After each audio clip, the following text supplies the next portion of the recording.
Hello, y'all. Welcome back to episode 4. I just finished episode 3, and I cannot not get back into it. So I did get a blanket. This is gonna be my safety blanket because I'm very, very, very, very scared about who's about to open this door. But let's get into it. Let's see who's about to walk in on us. Okay, so we left off of there were 4 footsteps, 2 people, but there was another offbeat thump there, at a pace, a 5th footstep. Who has 1 foot? That's what makes me think it could be his boss. Because a 5th footstep, didn't we shoot him in the leg? What if he just cut his leg off? Like, Let's see. The hunt just came to the door. You realized what it was. Your hand coming down, pointing the gun away. Joseph whispered urgently. What are you doing? It wasn't another footstep you heard. It was the thump of a cane. The door swung open with 2 figures standing at the doorway. A moment of uncertainty had you pointing the gun back their way. You put it away again, though, as sure enough, you saw who you were expecting. It was Sheriff, along with a man unfamiliar to you. A lanky, serious-looking hare who leaned in, still holding the door handle. Whoa! Put that thing away there! We don't mean you no harm. Both of them had rifles slung over their shoulders, and Sheriff's worried face turned to one of relief when your eyes met. And there I was, getting all twisted up, worrying about you two. I knew you'd be all right. Sheriff, what are you doing here? I thought everyone was out of town. Well, everyone is, except for us. Oh, I should introduce you. This is Matthew. He stayed behind to help me. I couldn't go with everyone else. I was worried about the town and you boys. So Matthew and I stayed here to help however we could. We were up on the roof shooting as a distraction. I hope it was some help. Wait, that was you? I thought you were supposed to be pacifists. Well, we didn't actually shoot anyone. We just shot near them. Trying to tip the scales in your favor and give them something else to worry about. Looks like that made the saloon a bit of a target, though. Bartholomew's not going to be happy about this mess. I'm sorry. We'll do whatever we can to help. Matthew waved it off cheerily. Don't worry. My husband's a very forgiving man, but this saloon is like his baby. Oh, this is Bartholomew's husband! He'll want to know you're alright, but after that, he's just going to want to fix it up. So this was the husband. You didn't think your first meeting with him would be like this. Seems like you got banged up pretty bad too. I don't know if we should have done more. No, I think you may have well saved our lives. We knew the danger of what we were doing. Thank you for helping us like that. You didn't have to. Yeah, thanks. We owe you one. Don't mention it. We'll ask for your help when you're better, but right now, you need some seeing to. Lucky for you, the town's doctor is here. Where? You're looking at him. Ah, sorry. Nothing to apologize for. We've all had quite the day. What happened to everyone else? We told them to leave. Their bosses are dead, and we said more people would be back soon, too. None of them felt like sticking around. You're safe. Inside yourselves was some deep sigh of relief. You didn't realize you'd been holding on to, like you hadn't breathed right for days. You nodded gratefully. Matthew came into the room and started tending to Joseph first, looking over his injuries. You were both hurt and bruised and bloody, but you were safe now. You wondered how long it would be until you could believe that. Aww. You're not sure if you knew back then, or when you realized that you carry the scars from the day you rest for the rest of your lives. You and Joseph were put in separate rooms at the saloon by Bartholomew, who insisted you stay so that Matthew could treat you both. The month you spent resting and recovering there was full of sleepless nights. Nightmares came often, some more vivid than others. You often woke in the early morning to find you in your bedsheets drenched in sweat. Some nights you were woken by Joseph shouting. Those nights you sit up in bed, waiting for him to come into your room and crawl in, lying with him until he fell asleep. Other nights where you felt shaken and sick by what you dreamt about, you'd wake him asking if you could sleep in his bed. Neither of you talked much otherwise. You kept to yourselves in your rooms, resting. Doctor's orders. You weren't sure of their benefits, but Matthew brought you medicines occasionally, often some concoction involving whiskey. He joked about the perks of having a bartender for a spouse. The taste was vile to you still, but you found it helped just a little. It was odd, you thought, that the respite of bed rest felt like as much work as being up and about at the camp. It sometimes felt like resting was the last thing you were doing. As the days rolled by, there did come a point you'd been waiting for, where you were both feeling fit enough to get up and do something. You still kept the saloon, only seeing a handful of familiar faces at odd times. The saloon was already clean and mostly fixed up by the time you were recovered enough to lend a hand. You felt like you'd missed your opportunity to help out, but Bartholomew assured you he'd need help when the new windows were to be fitted. He'd also brought up that neither of you had joined in on the nightly gathering at the saloon. Now that you were better, everyone would love to see you. You heard the gathering all those nights you'd been resting. Attendance waxed and waned, but every night at the saloon was bustling and merry, full of people enjoying each other's company, singing songs, telling stories. The idea of being in the midst of that crowd put ice in your stomach. Joseph happily agreed to come along to the next gathering, and so did you. You knew really that it would be good to be around people. Aww. Now here you were, standing in front of the window in your room, looking out past the vague reflection of your face in the glass. Night had fallen. Lights in the house down the street snuffed out one by one as people left for the saloon, the downstairs filling with the town. Already you could hear the muffled sounds of mingling, chatter, spatters, the loud laughs that had grown familiar to you through the walls. You kept looking out the window, into the dark desert, knowing that you'd have to move soon, just waiting another second, another minute. You had to go. Go on, leave the room. A short sigh at yourself sent you off, walking across the room to meekly open the door. You pulled it open just a crack, the warm lamp light in the saloon spilling in, and to your surprise, you found Joseph standing there. One hand raised, about to knock on your door. He flashed you a little smile, clearly asking if he could come in. You opened it just enough to let him in before closing it, leaning with your shoulder to the door as he stood close to you. Hey. Hi. Your greetings practically stumbled over each other, both clearly antsy, trying to get some words out. Are you ready? You chewed the inside of your cheek a little as you thought. You wanted to be ready. You wanted to go down and see the people who had cared for you. Joseph was here too. It would be fine. I'm not ready either, if that helps. I figure if we dilly-dally about it, though, we'll never be ready. Yeah, you're right. You sighed and Joseph patted you on the shoulder, a little reassurance to get you going. All right, let's go have a good time. That's the spirit. Joseph followed close behind as you opened the door wide and stepped out, eyes adjusting from the darkness of your room. Before we get to the party, goddamn. Okay, let's see. Oh. He closed the door as you left, and you walked along the landing together, down the stairs, looking out over the disparate crowds. Clemency was a small town, but with so many packed into here, it felt like even the busiest of bars you glanced inside before. As you neared the bottom of the stairs, you heard a voice call out. Nick! Joseph! Over here! You looked over at the bar and saw Bartholomew waving at you, his arms stuck up high to catch you over the taller patrons milling past. It wasn't just him either. Standing at the bar were other familiar faces you were happy to see, namely Jacob and Sheriff. You took Joseph's hand and walked through with him, excusing your way past people to the bar. I love that they're holding hands. Jacob and Sheriff sidled along to make some room between them, a friendly gap for you both to squeeze into. It's good to see you well again, Nick. I found myself rather worried after what happened. I'm glad to see you too, Jacob. I didn't lose another limb, so I think I have nothing to complain about.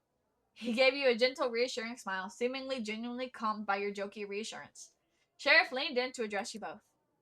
It's good to see you both in good health, for sure, and you'll be in even better health with a drink down you. Bartholomew? That's what I'm here for. On the house, fellas. What are you drinking? Damn, really? You sure? We've been taking up your rooms and now free drinks? You're really spoiling us. You need something so we can toast to your health? Go on, take your pick.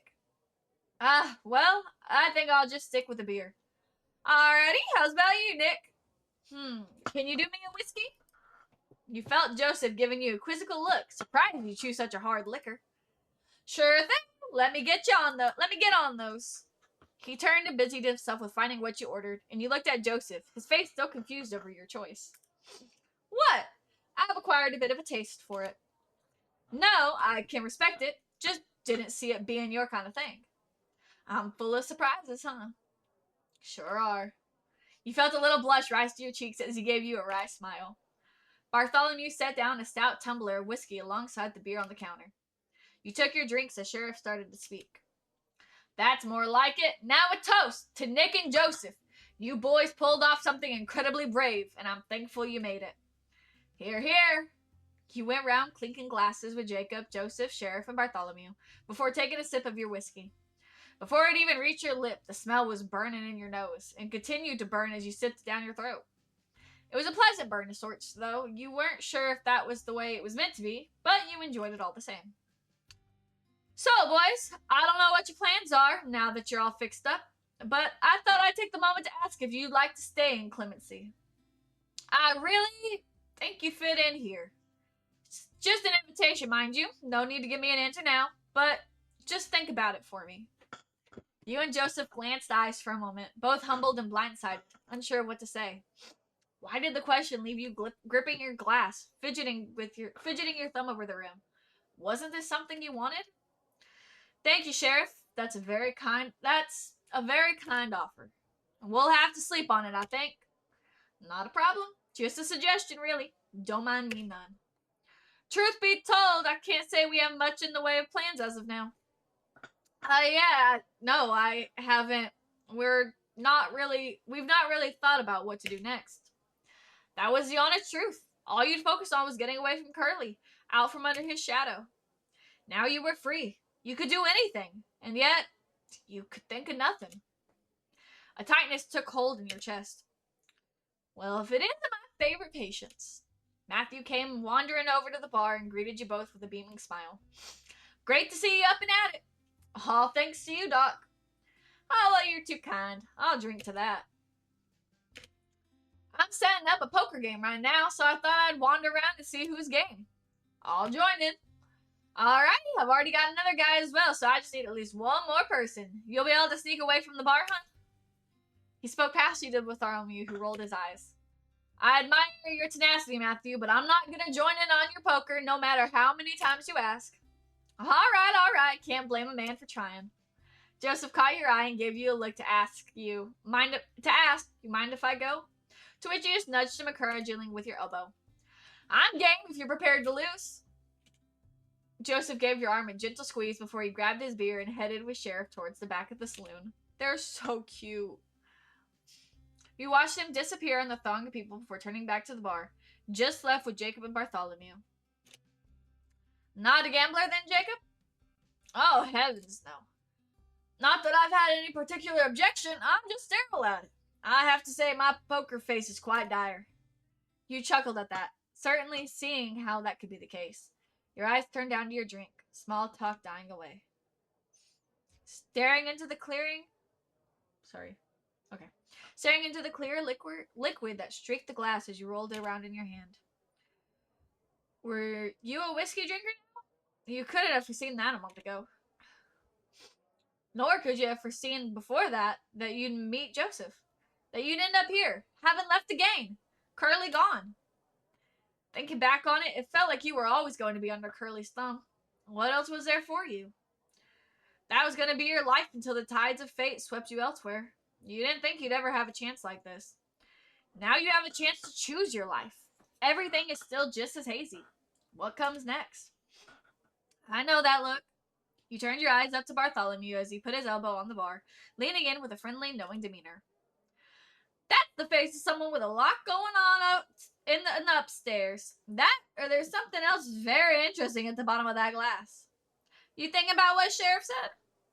Yeah, it's just, I don't know. What are your plans now? You must have some idea what you want to do. I can't say I do. I've not thought about it, I guess. You know, you don't have to stay in Clemency. You could go anywhere, really. Oh yes, I would say I agree. Traveling is an incredible way to learn and discover what kind of man you are. What kind of man? Indeed. It's easy when young to think you know the world, think you know yourself well. That's what I thought before I went on my pilgrimage. The man who left Pennsylvania all those years ago is not the same man who arrived in Clemency. In fact, the man who arrived in Clemency and the man who's sitting at the bar right now are not the same either. Convenience Conveniency.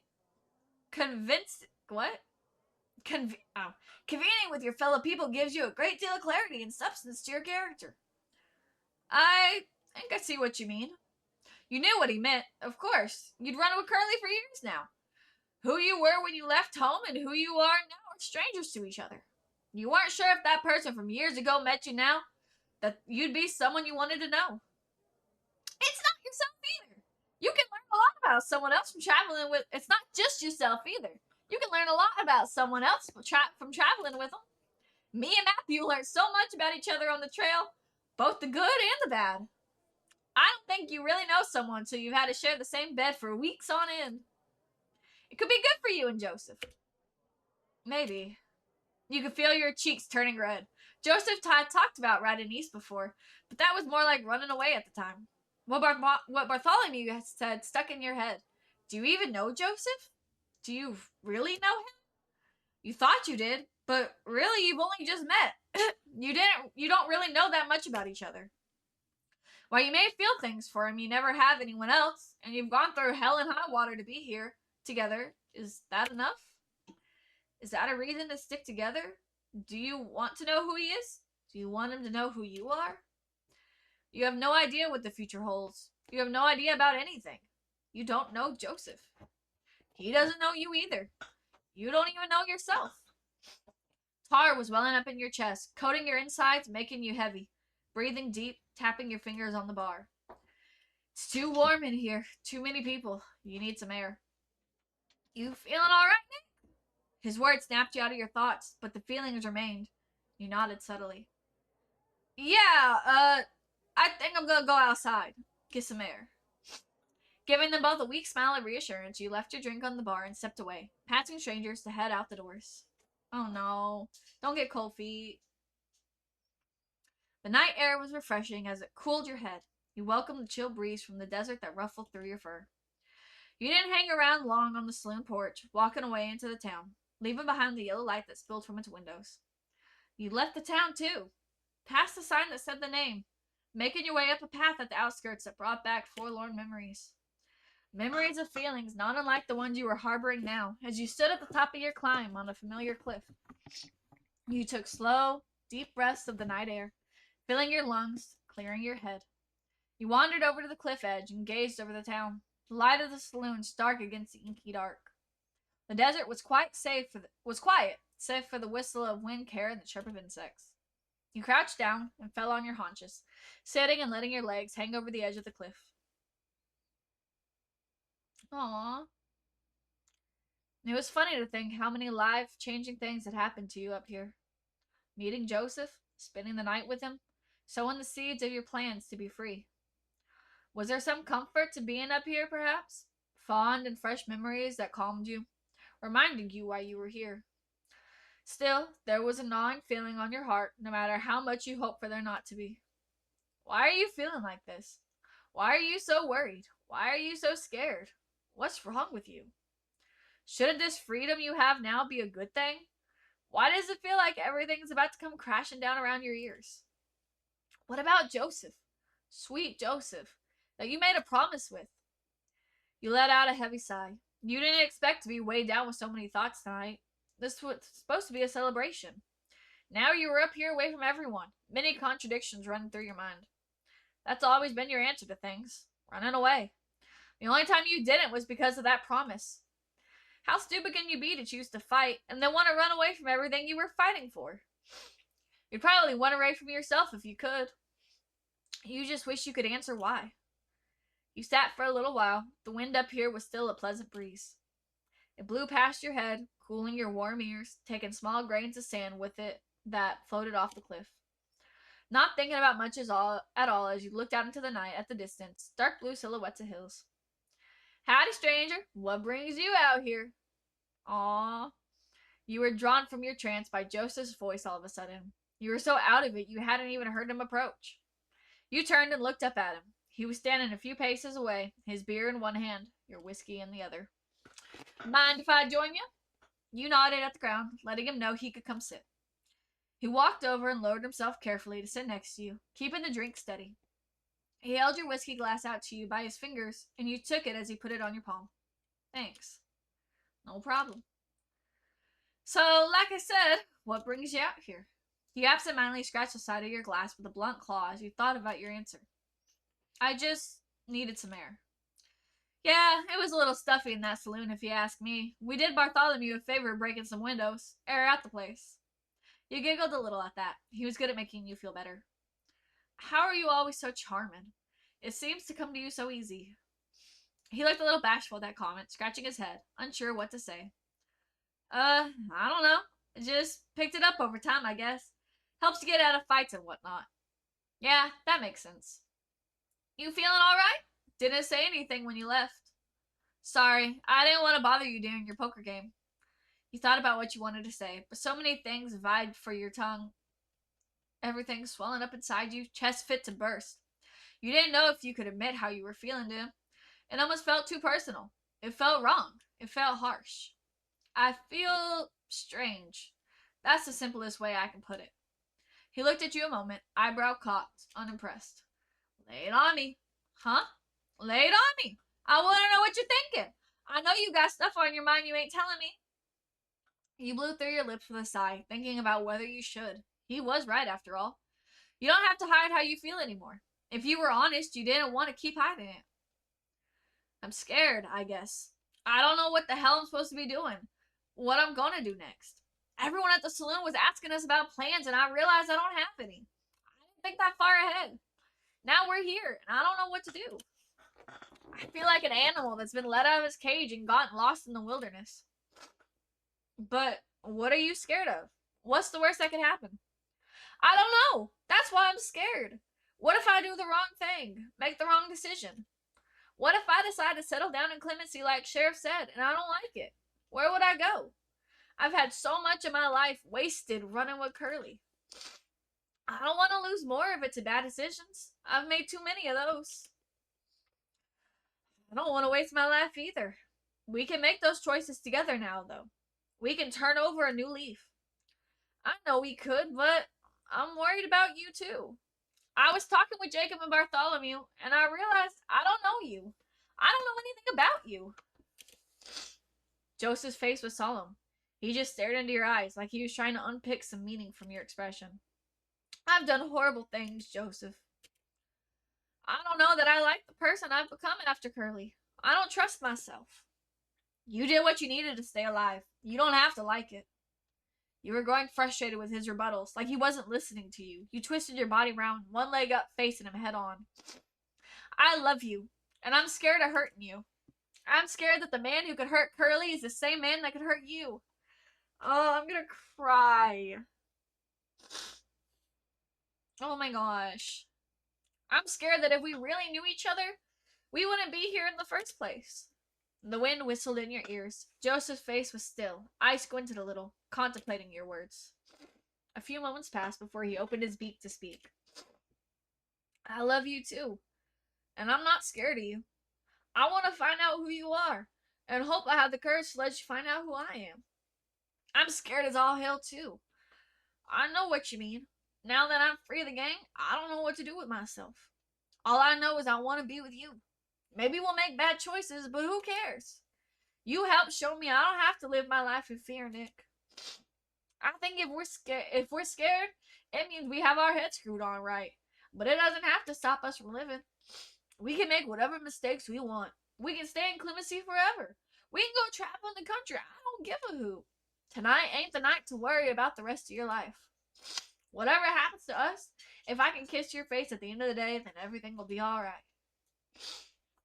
Oh my gosh. A great wave of relief washed over you as Joseph spoke. You didn't realize how much you needed to hear that from him. A kiss and a prayer? He laughed. Yeah, on a kiss and a prayer, we'll be just fine. Story of our lives, huh? He leaned in and pecked you on the cheek, bringing a blush of warmth to them that even the night breeze could not cool. Seems pretty good to me. Now come on, let's go back down there and have a good time. I think someone said they're gonna dust off that old piano and play us all a tune. He made to stand up, but you reached out, placing your hand over his. Wait. Is it alright if we just sit here a little longer? Then we can go down. It's a nice night is all. He smiled, eyes softly tilting to the sky, looking to the stars. Sure is. You want to stay here a spell? That's just fine by me. As he settled back down, he scooted closer to you, shoulder to shoulder, and you tilted your head to rest on him. He slipped your hand into his, and he held yours tightly, squeezing back between your fingers. The night may be cold, but he was all the warmth you need. You've spent so long looking out for yourself, looking out for people who didn't care about you. Now you can look out for each other. Aww. Y'all are so sweet.